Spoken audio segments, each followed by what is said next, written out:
Salut à tous, bienvenue sur notre chaîne YouTube. Aujourd'hui, nous allons plonger dans un sujet passionnant. Comment transformer une terre agricole en une source de millions. Si vous êtes intéressé par les opportunités agricoles lucratives, restez avec nous jusqu'à la fin de la vidéo. On se retrouve après le générique. Money, money, money. Money, money, money. Crazy about my money.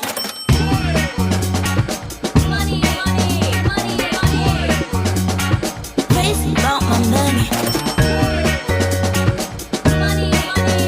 Bonjour à tous, moi je suis Hassan Traoré, directeur général de l'entreprise Malirini. Malirini est une entreprise agricole créée par des jeunes agronomes en vue de contribuer à l'autosuffisance alimentaire partout en Afrique. Avant de rentrer dans le vif du sujet, sachez que l'agriculture est bien plus qu'une simple activité. C'est en réalité les piliers fondateurs de nos économies. En fournissant des matières premières, de la nourriture et des emplois, le secteur agricole soutient les bases de nos sociétés. À mesure que la population mondiale augmente, l'agriculture joue un rôle crucial dans la sécurité alimentaire. C'est grâce à elle que nous sommes en mesure de fournir suffisamment de nourriture pour répondre aux besoins croissants de la population. L'agriculture n'est pas seulement vitale pour la nourriture, elle crée également des emplois à grande échelle. Des agriculteurs aux transformateurs, en passant par les distributeurs.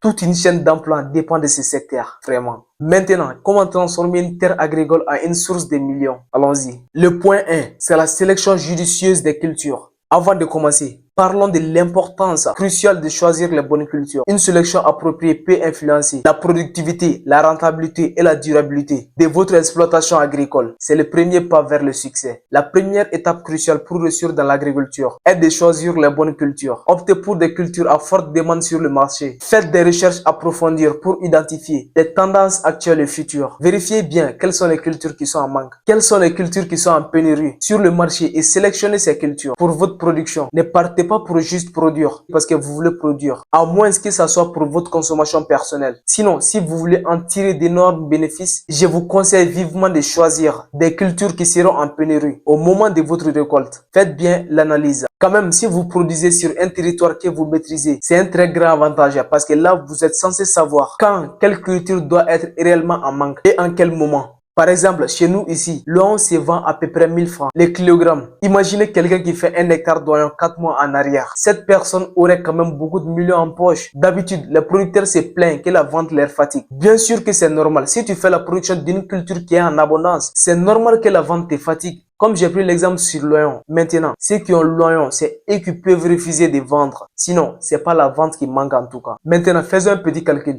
Un demi-hectare d'oignon peut te donner 5 tonnes facilement. 5 tonnes là, ça c'est quand tu n'utilises pas trop l'agriculture. Sur un demi-hectare, si tu vends les 5 tonnes au prix des grossistes, par exemple 700 francs le kilo, tu as facilement 3 500 000 sur un demi-hectare. Franchement, 5 tonnes là, ça c'est quand tu es tombé au bas, au plus profond bas de l'échelle. Ça c'est quand tu n'as rien eu. Tu as 5 tonnes. Sachant que les rendements moyens par hectare en Afrique de l'Ouest, c'est 25 à 30 tonnes. J'ai pris l'exemple sur un demi-hectare parce que je sais que la production sur un demi-hectare n'est pas aussi compliquée que ça. Ça ne demande pas beaucoup d'efforts. L'investissement aussi n'est pas beaucoup. Donc je parie que 99,9% de ceux qui me regardent peuvent le faire. Et j'ai pris l'exemple sur l'oignon parce que nous sommes dans un moment où l'oignon est très cher dans nos marchés. Étant donné que sa production n'est même pas compliquée et sa production est possible pendant toute l'année, pendant toutes les saisons. Vous pouvez le faire, vous pouvez vous lancer. Mais un conseil, ne le faites pas quand c'est en abondance. Pas l'oignon seulement, ainsi que toutes les autres cultures. Ne faites aucune culture qui est en abondance. Maintenant, le point D, c'est la rotation des cultures. La rotation des cultures est une stratégie agricole polyvalente qui engendre une multitude d'avantages pour la durabilité, la productivité et l'environnement. Concentrez-vous bien sur cette partie parce que là, je vais vous donner des informations gratuitement qui sont très chères, qui coûtent énormément cher. Si possible, prenez une note parce que cette partie est très importante pour la bonne réussite de vos cultures. Allons-y. Donc, pourquoi la rotation des cultures?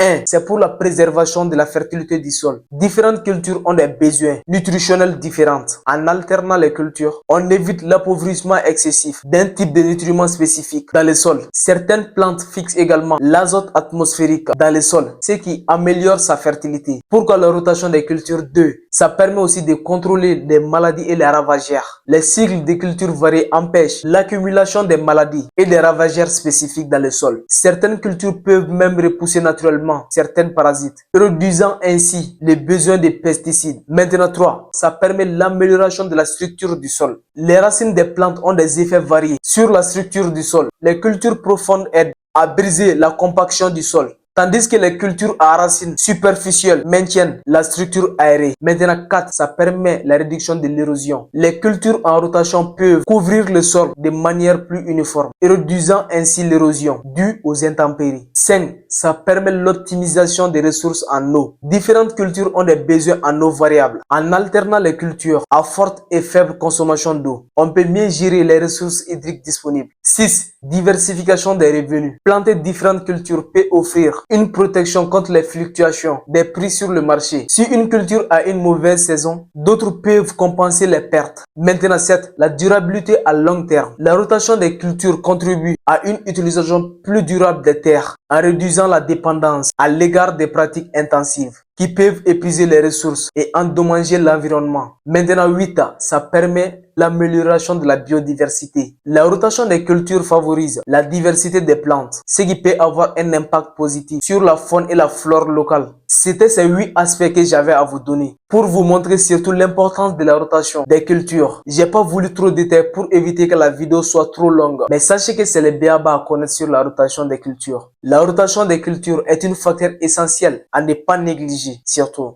pour la bonne réussite de vos cultures. Maintenant, le point 3, c'est la diversification intelligente. Évitez de mettre tous vos œufs dans le même panier. En diversifiant vos cultures, cela peut aider à minimiser les risques liés aux conditions météorologiques et aux fluctuations du marché. En cultivant une variété de produits, vous pouvez vous assurer des sources de revenus stables. Le point 4, c'est marketing et distribution. Une partie essentielle du succès réside dans la commercialisation efficace de vos produits. Mettez de la valeur ajoutée à vos produits. Créez une marque solide et utilisez les médias si possible pour pouvoir atteindre un large public. C'est un très bon moyen pour écouler les produits. Explorez différentes options de distribution, des marchés locaux au partenariat avec les épiceries et les restaurants. Depuis le début de vos productions, commencez à chercher les clients. Comme ça, au moment de la récolte, vous n'aurez pas assez de problèmes de clientèle. Mais n'oubliez pas surtout ce que je vous ai dit. Quand vous produisez une culture qui est en pénurie, c'est-à-dire qui est en manque, vous n'aurez vraiment pas de problème au niveau de la vente. Ça, soyez-en sûrs. Parce que là, la demande sera plus forte que l'offre. Voilà. Le point 5 qui est le dernier point. On a la gestion financière avisée. Même avec des revenus élevés, une mauvaise gestion financière peut entraîner des pertes. Tenez des registres précis de vos dépenses et de vos revenus et élaborez un plan financier solide. Certains producteurs ne notent rien. Ils font seulement l'investissement en faisant la production sans rien noter. À coup de terre, juste investir seulement sans rien noter. Par finir, ils ne peuvent même pas savoir là où réellement ils ont fait des bénéfices ni rien. Et aussi, ils ne peuvent même pas savoir les trous qui leur pose beaucoup de dépenses inutiles.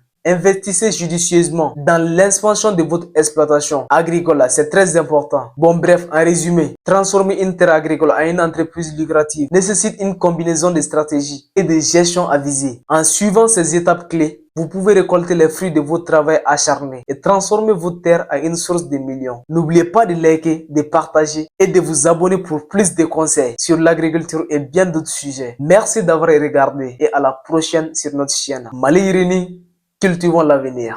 Ciao.